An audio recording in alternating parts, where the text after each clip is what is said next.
વંદન અહીં બિરાજમાન સર્વે સંતોને મારા જય ગુરુ મહારાજ. જય ગુરુ મહારાજ. ધન્ય છે આજ કે જે આંગણે ફુલઝર મુકામે સગનભાઈને ત્યાં તો પૂનમનો ઉત્સવ રાખવામાં આવ્યો છે. આજે હોળીનો દિવસ, પણ એથી વિશેષ જે સંતોના શબ્દ છે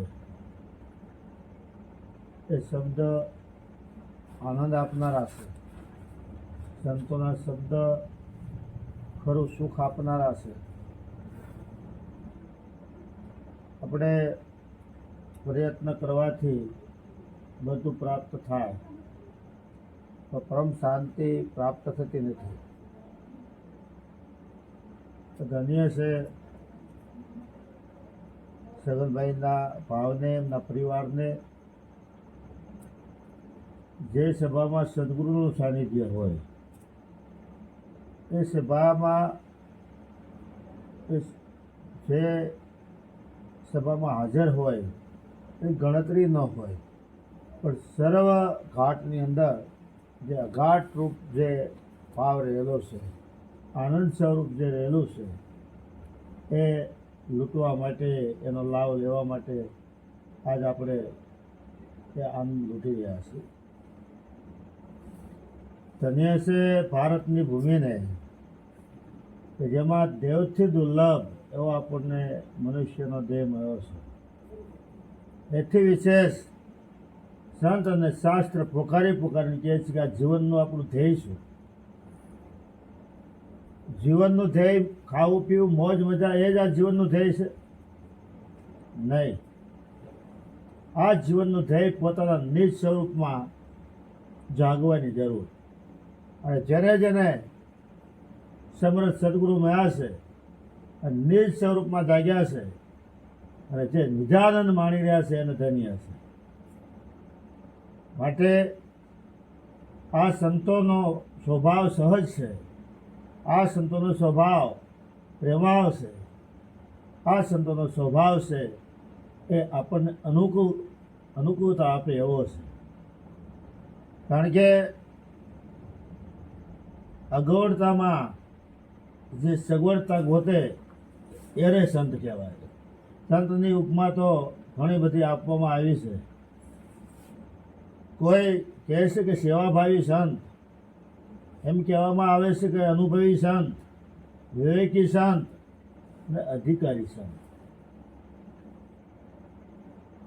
સેવા કરી અને સેવારૂપ મેવા જે મેળવનારા એવા ભાવિક ભક્તોને ધન્ય છે કે આ જીવનમાં બધું મળે છે, પણ સેવા કરવાનો લાભ મળતો નથી. અને જે સેવા કરે છે એને સેવાભાવી સંત કહેવામાં આવે છે. અનુભવી સંત કોને કહેવામાં આવે છે? કે પોતાના નિજ સ્વરૂપનો જેને અનુભવ હોય. એટલા માટે કહી શકે કે અનુભવી કોઈ આવો, અનુભવ કરીએ ભૂલેલાને રસ્તે લાવો. તો ધન્ય છે આવા જે અનુભવી સંત હોય એને. કારણ કે જ્ઞાન હોય, કોઈ જ્ઞાનની સાથે અનુભવ ભવે તો જેમ સોનામાં સુગંધ ભવે એવી રીતે આ ઘટના ઘટે છે.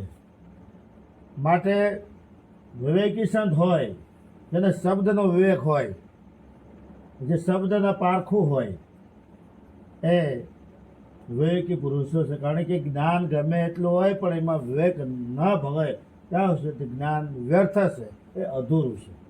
માટે વિવેકી સંત તો સંત એ સંત છે, પણ છતાં કહેવું પડે છે કે કોઈ અનુભવી સંત હોય છે, કોઈ વિવેકી સંત હોય છે, કોઈ સેવાભાવી સંત હોય છે, અને અધિકારી સંત કે જેને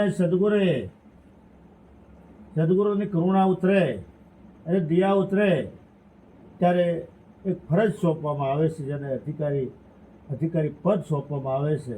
એટલા માટે આ સભામાં અધિકારી સંત બિરાજમાન છે. એને કોટિક કલ્યાણ છે, એને કોટિક વંદન છે. કારણ કે આજે તન મન ધનથી સેવા કરી રહ્યા છે. અને કેમ કરી અને આ જીવ છે એ સ્વરૂપમાં જાગે.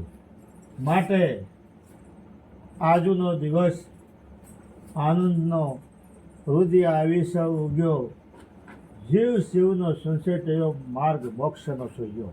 અરે જીવ શિવની એકતા થાય એ ક્યારે થાય કે સંતના શરણે જઈ, સદગુરુના શરણે જઈ તન મન ધનની કુરબાની કરી. માટે સંતોએ કીધું છે કે તન મન ધન અર્પતા એને પ્રત્યક્ષ પ્રભુજી હોય. પ્રત્યક્ષ એટલે મુખોમુખની વાત, એ નજરો નજરની વાત, પડદા પાછળની વાત નહીં. માટે આ તન મન ધન જેને કુરબાની કરી છે એને ધન્ય છે.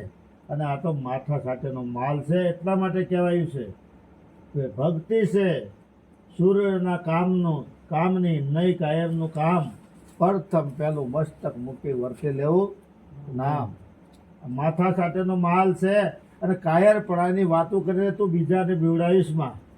આ સભામાંથી આ સંતનો શબ્દ છે એ જીવનમાં સુરવીરતા લાવે છે. કાયરપૂર્ણ મૂકવાની જરૂર છે કે નરસિંહ મીરા થઈ જાય આપણેથી ન થવાય.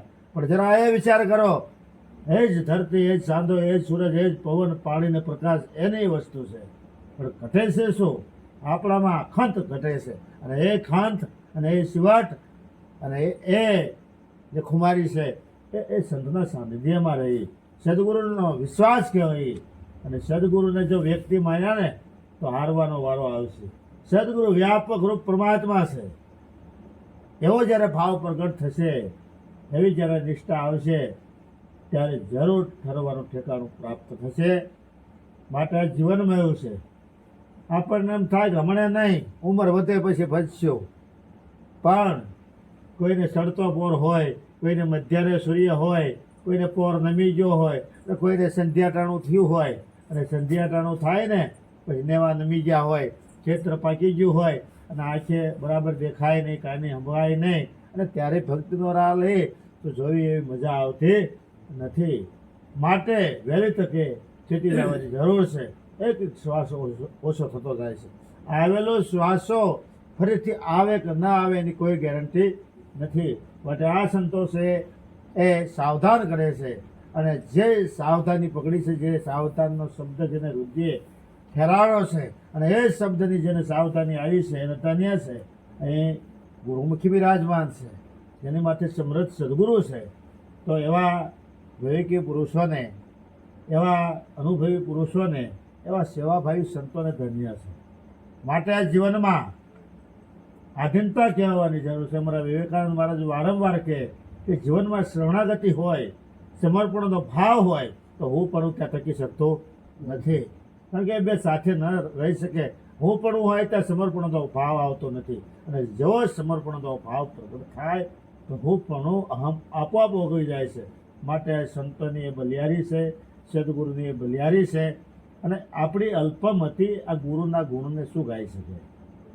જ્યારે એવી સુગમ મતી, જ્યારે એવી સદગુરુની કૃપા મળે.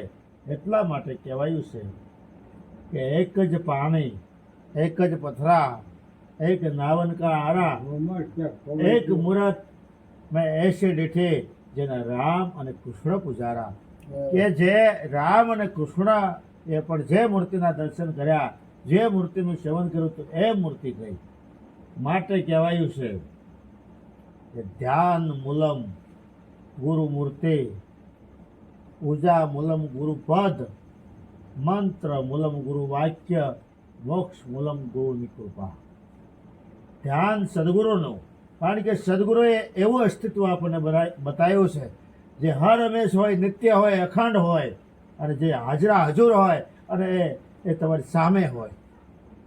એવું અસ્તિત્વ જે બતાવ્યું છે. અને ગુરુ એ વ્યાપક રૂપ છે. માટે ધ્યાન મૂલમ ગુરુ મૂર્તિ, પૂજા મૂલમ ગુરુ પદ. કારણ કે સર્વોપરી પદ હોય તો એ ગુરુપદ છે. બીજા પદના માટે તો ખેંચતાણ થાય છે. જ્યારે ગુરુપદ એક એવું સાનિધ્ય છે, એનાથી ખેંચતાણ મુકાય છે, મારાપણાનો દાવો મુકાય છે, વાદ વિવાદ મટે છે, મારા તારાનો ભેદ મટે છે.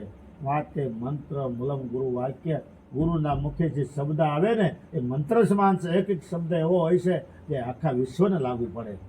એટલા માટે કહેવાયું છે એક શબ્દ ગુરુદેવ કા તાકા આનંદ વિચાર, ઠાકે મુનિજન પંડિતા એનો વેદ ન પામે પા. વેદનો એક એક શબ્દ છે એમાં જ્ઞાન રહેલું છે, પણ એ જ્ઞાનને પ્રગટ કોણ કરે? કે જે જાગેલા હોય, જે જાગ્રત પુરુષો હોય, એ એક એક શબ્દનો નિચોડ કરે છે, એક એક શબ્દનો મર્મ સમજાવે છે. માટે મંત્ર મૂલમ ગુરુ વાક્ય, મોક્ષ મૂલમ ગુરુની કૃપા. જ્યાં સુધી ગુરુની કૃપા ન મળે, અંતરના આશીર્વાદ ન મળે, ત્યાં સુધી મોક્ષની વાત ન રાખવી. પણ જેને મોક્ષ પદ પ્રાપ્ત થયું છે, જેને મોક્ષ રૂપી ફળ જેને પ્રાપ્ત થયું છે, એને ધન્ય છે. માટે આ જીવનમાં જેને સદગુરુને પરમાત્મા માન્યા છે, જેને સદગુરુને બોલતા ચાલતા ભગવાન માન્યા છે, એને ધન્ય છે. માટે વહેલી તકે છેતી જવાની જરૂર છે કે સેવા કરી હોય તો માતા પિતાની સેવા કરજો, કારણ કે એ બોલતા ચાલતા ભગવાન છે. સદગુરુ પણ બોલતા ચાલતા ભગવાન છે. માટે કહેવાય છે કે સદગુરુ તમે મારા તારણહાર. એટલે આજ આ સદગુરુ મહિમા ભારતમાં ગવાઈ રહ્યો છે, અને એ મહિમા આજે ગામડે ગામડે નગર નગરમાં ગવાઈ રહ્યો છે. અને એવા સંતો જે ગામડે ગામડે ફરી રહ્યા છે અને કહે છે કે વહેલી તકે જાગી જાઓ, ઉઠ જાગ મુસાફિર ભર ભયા.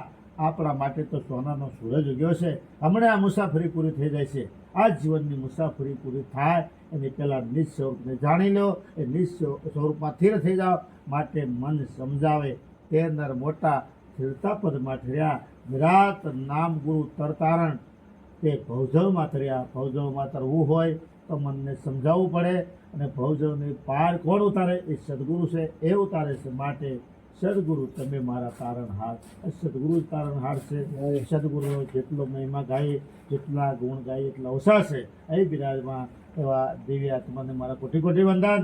અને આ જીવન શ્વાસમય બને, સુગમ બને, જેમાં ઘટની અંદર શું વિચારો હોય, શું દ્રષ્ટિ હોય, સારા વાક્યનું આપણે કથન કરીએ, સારા વાક્યો આપણે સાંભળીએ, સારું જોઈએ, અને આ ઘટની અંદર જે સિદ્ધાકાશ સ્વરૂપ છે એ સિદ્ધાકાશમાં આપણી સ્થિતિ રહે એવા પ્રયત્ન કરી. અને એ ગુરુની કૃપા હશે તો જરૂર એવું પદ છે પ્રાપ્ત થશે. અને જેને એ પદ પ્રાપ્ત થયું છે એને ધન્ય છે, અને એ પદ અવિસવ છે.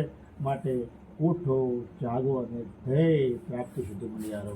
બોલો સદગુરુ મહારાજ. ખૂબ ધન્યવાદ. સરસ દેવરાજ મહારાજે આપણને ગુરુ ભક્તિ વિશે સમજાવ્યું. આપણી નિષ્ઠા કેવી હોવી જોઈએ, ગુરુ શરણમાં રમેશને માટે ચિત્ત હોવી જોઈએ. એવો ભાવ રમેશને માટે રહે તો આપણે ભવસાગર પાર કરવાની પ્રેરણા સતત મળતી રહેશે.